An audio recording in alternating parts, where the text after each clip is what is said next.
కరీంనగర్ జిల్లా హుజూరాబాద్ నియోజకవర్గం కమలాపూర్లో బీఆర్ఎస్ బీజేపీల మధ్య గొడవ చిలికి గాలివానగా మారింది. టాస్క్ ఫోర్స్ పోలీసులు 6 బీజేపీ కార్యకర్తలను అరెస్ట్ చేసి రిమాండ్కు తరలించే ముందు వైద్య పరీక్షల కోసం వరంగల్ ఎంజీఎం హాస్పిటల్కు తీసుకొచ్చారు. ఎలాంటి పరీక్షలు చేయించకుండానే తిరిగి తీసుకెళ్లేందుకు పోలీసులు ప్రయత్నించగా బీజేపీ శ్రేణులు అడ్డుకున్నారు. ఈ అరెస్టులకు టాస్క్ ఫోర్స్ పోలీసులకు సంబంధం ఏంటని ప్రశ్నించారు.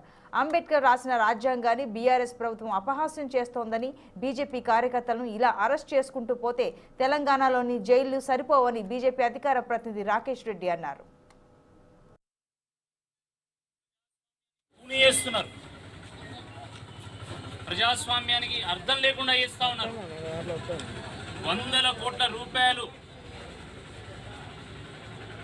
ఖర్చు పెట్టి పూర్తి స్థాయిలో అధికార దుర్వినియోగం చేసినా కూడా ప్రజల అభిమానంతోని, ప్రజల ఆదరణతోని సీఎం కేసీఆర్ను ఢీకొట్టి గెలిచినటువంటి ఈటెల రాజేందర్ గారిని నిన్న కొంతమంది టీఆర్ఎస్ గుండాలు అడ్డుకుంటే దాన్ని భారతీయ జనతా పార్టీ నాయకులు కార్యకర్తలు ప్రతిఘటిస్తే, నిన్న కొంతమంది టీఆర్ఎస్ గుండాలు అడ్డుకుంటే దాన్ని భారతీయ జనతా పార్టీ నాయకులు కార్యకర్తలు ప్రతిఘటిస్తే ఈరోజు పోలీసుల చేత చిత్రహింసలకు గురి చేస్తా ఉన్నారు.